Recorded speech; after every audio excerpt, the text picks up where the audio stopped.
Engine को एक bird अगर टकराए तो उसको फाड़ के भी निकल जाता है। जो पायलट मेडे मेडे मेडे के अल्फाज कह दे, सब जहाज़ों पे उसको तरजीह दी जाती है, सब एजेंसीज अलर्ट हो जाती हैं।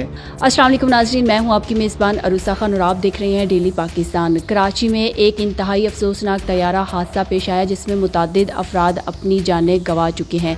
PIA का तैयारा 8303 लाहौर से 1 बजे उड़ा और 2:45 पर उसने कराची एयरपोर्ट पर लैंड होना था, लेकिन उससे पहले तैयारा पायलट के कंट्रोल से बाहर हो गया और लैंडिंग गियर में मसला होने की वजह से तैयारा हादसे का शिकार हो गया। इस हादसे को लेकर आपके मेरे हम सब के ज़हनों में बहुत से सवालात हैं और इन सवालात के जवाबात जानने के लिए हमारे साथ मौजूद हैं एयर वाइस मार्शल साजिद हबीब साहब। साजिद हबीब साहब x air force pilot, qualified aviation safety और एक्सीडेंट इन्वेस्टिगेशन एक्सपर्ट रहे हैं। इसके अलावा पाकिस्तान सिविल एविएशन के एडिशनल डायरेक्टर जनरल और एक्टिंग डायरेक्टर जनरल भी रहे हैं। इनसे हम जानेंगे कि कौन सी ऐसी चीज़ें थी जिसकी वजह से ये हादसा पेश आया और इसके अलावा जो हादसे से पहले मेडे कॉल थी उसका क्या मतलब होता है, और 4 मंजिला इमारत की वजह से भी कहा जा रहा है कि ये हादसा पेश आया। तो क्या 4 मंजिला इमारत भी एयरपोर्ट की हदूद में तामीर करना जायज़ है या नहीं,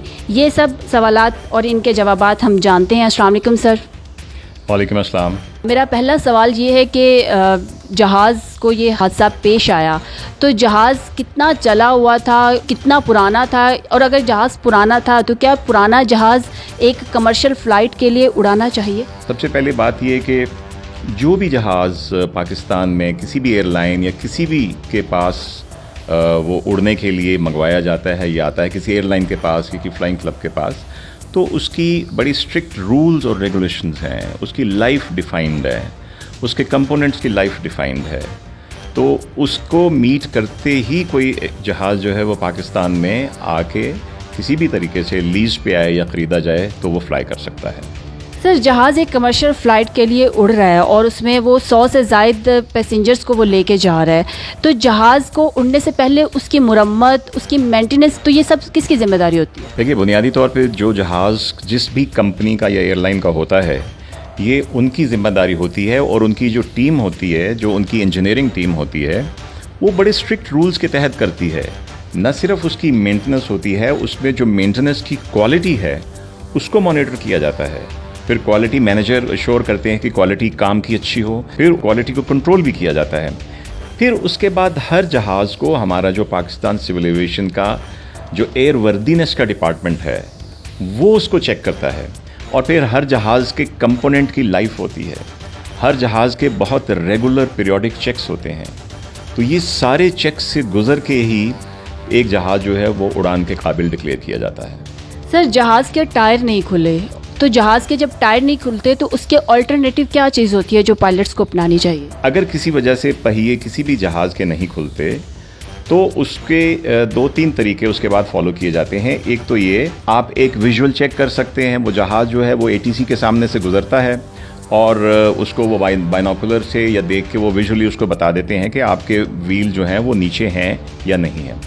अगर किसी वजह से नहीं है तो फिर इसका प्रोसीजर होता है जो इनको रीसाइकिल करते हैं। अगर वो किसी वजह से नहीं खुले मेन सिस्टम से तो उनके बैकअप सिस्टम होते हैं। अगर वो सारे सिस्टम फेल हो जाते हैं तो फिर उसके बाद एक लैंडिंग का तरीका भी होता है। बताया जा रहा है कि एयरपोर्ट की हदूद में 4 मंजिला इमारत भी थी जिसकी वजह से तैयारे को हादसा पेश आया। तो क्या 4 मंजिला इमारत का या बड़ी बिल्डिंग्स एयरपोर्ट्स की हदूद में बनानी चाहिए? आपके जो रनवे की तरफ अप्रोच होती है दोनों साइड से या उनका डिपार्चर होते हैं, उसके अंदर डिफाइंड है कि कितने डिग्री की कोण में किस हद तक की बिल्डिंग बन सकती है या नहीं बन सकती। तो अगर कोई ऐसी कंस्ट्रक्शन कहीं पे पाई जाएगी, पहली तो बात यह है कि कोई भी कंस्ट्रक्शन करने के लिए उनको सिविल एविएशन से, और अगर जॉइंट यूज़र है तो पाक फ़िज़ाइया से भी NOC लेना पड़ता है।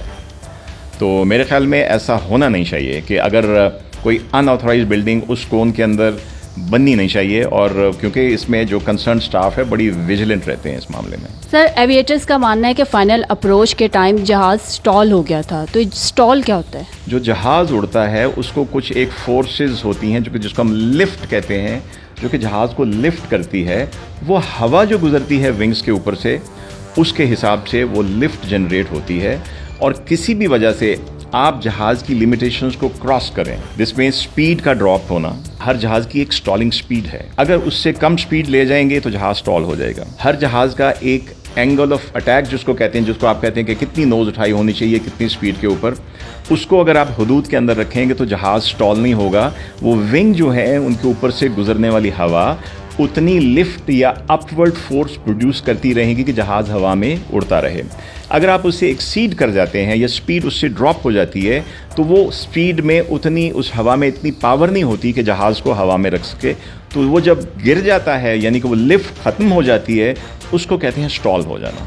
سر، جو مفروضے سامنے آ رہے ہیں اس حادثے کے، اس میں ایک مفروضہ یہ بھی ہے کہ برڈ سٹرائک بھی ہو سکتی ہے اس حادثے کی وجہ، تو برڈ سٹرائک کیا ہوتی ہے؟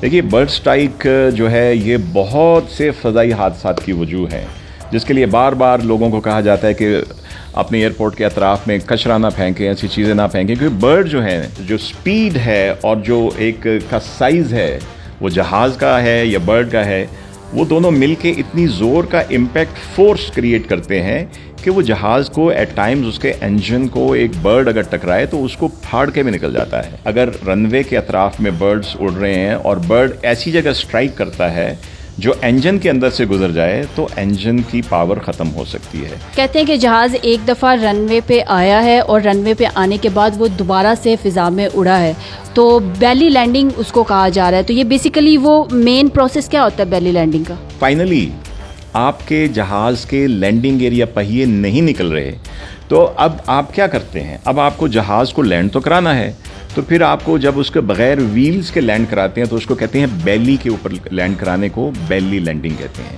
لیکن اس کے کچھ پھر پروسیجرز ہوتے ہیں، اس میں رن وے کو فوم بھی کرتے ہیں تاکہ رن وے کے سرفیس اور جہاز کی رگڑ کی وجہ سے آگ نہ لگے۔ کیپٹن کو اپنا جو فیول ہے اس کو برن کرنا پڑتا ہے فضا میں اڑتے اڑتے، تاکہ وہ بالکل منیمم ہو جائے اور آگ کا جو خدشہ ہے لینڈنگ کے بعد وہ کم سے کم ہو۔ تو بغیر پہیوں کے جب آپ کو مجبوری میں لینڈ کرنا پڑے تو اس کو ہم بیلی لینڈنگ کہتے ہیں۔ کسی بھی طیارے کو حادثہ پیش آتا ہے تو حادثے کے بعد کہا جاتا ہے کہ بلیک باکس ملے گا تو تحقیقات ہوگی، تو بلیک باکس کیا ہوتا ہے؟ بلیک باکس بیسیکلی ایک آپ یوں سمجھ لیں کہ فلائٹ ڈیٹا جو بھی جہاز کا اس کو سٹارٹ کرنے سے لے کے آخر تک وہ لینڈنگ ہے یا خدا نخواستہ ایکسیڈنٹ ہے، اس کی ایک ایک چیز کو ریکارڈ کر رہا ہوتا ہے، اس کو فلائٹ ڈیٹا ریکارڈر کہتے ہیں۔ پھر اسی طرح ایک کاکپٹ وائس ریکارڈر ہوتا ہے، اس کو آپ ملا کے آپ بلیک باکس ایک عام زبان میں کہتے ہیں، کیونکہ اس کے اندر ایک ایک چیز، جہاز کس وقت کس ہائٹ کے اوپر تھا، کس سپیڈ کے اوپر تھا، اسی طرح پائلٹس کی آوازیں، ان کی کالز، یہ ساری چیزیں ریکارڈ ہوتی ہیں۔ تو یہ جس کے اندر فلائٹ کا پوری پرواز کا سارا ڈیٹا جو ہے ریکارڈ ہو رہا ہوتا ہے، اس کو ہم بلیک باکس کہتے ہیں۔ حادثے سے پہلے پائلٹس کی جو گفتگو ہوئی اس میں میڈے کال بھی بولا جا رہا تھا، تو یہ میڈے کال کیا ہوتی ہے؟ میڈے کال ایویشن میں اس وقت یہ ورڈز استعمال ہوتے ہیں اور 3 دفعہ کہا جاتا ہے جبکہ جہاز کو شدید خطرہ ہو حادثے کا، جس میں کہ جہاز تباہ ہو سکتا ہے، گر سکتا ہے، جانی نقصان ہو سکتا ہے۔ جب یہ سچویشن ہوتی ہے تو اگر فضا میں 100 جہاز بھی اڑ رہے ہیں تو جو پائلٹ میڈے میڈے میڈے کے الفاظ کہہ دے، سب جہازوں پہ اس کو ترجیح دی جاتی ہے، سب ایجنسیز الرٹ ہو جاتی ہیں اور اس کو ٹوٹل پرائرٹی نمبر 1 دی جاتی ہے، اس کو ہیلپ کی جاتی ہے، ریسکیو سروسز تیار ہو جاتی ہیں اور رن وے کو، ایئر فیلڈ کو اس کے لیے مکمل طور پر اویلیبل کر دیا جاتا ہے۔ آخری سوال، آپ کا اتنا ماشاءاللہ سے تجربہ ہے، اگر اس پائلٹ کی جگہ پہ آپ ہوتے اور یہ حادثہ یا یہ سین کریٹ ہوتا تو آپ کیا کرتے؟ ہیومن فیکٹر ایک بہت بڑا فیکٹر ہے کسی بھی ایکسیڈنٹ میں، لیکن ہم بھی جب پائلٹس کو ٹرین کرتے ہیں یا جب ہمیں ٹرین کیا گیا تھا تو ہمیں تمام ایمرجنسی سچویشنز کو ہینڈل کرنے کی ٹریننگ دی جاتی ہے، اس لیے جو نالج ہے جہاز کا وہ بہت ہی ضروری ہے ہینڈل کرنے کے لیے۔ تو میں یا کوئی بھی ہوتا تو ہم اپنے ایکسپیرئنس اور نالج کے حساب سے، سچویشن کے حساب سے اس کو ہینڈل کرنے کی کوشش کرتے، اور باقی اللہ کے ہاتھ میں ہے۔ بہت شکریہ سر۔ شکریہ۔ جی ناظرین، ہماری بس اتنی سی دعا ہے کہ جو لوگ اس حادثے کا شکار ہوئے ہیں، اللہ پاک ان کے لواحقین کو صبر و جمیل عطا فرمائے۔ اسی کے ساتھ اپنی میزبان عروسہ خان کو اجازت دیجیے۔ دیکھتے رہیے ڈیلی پاکستان۔ اللہ حافظ۔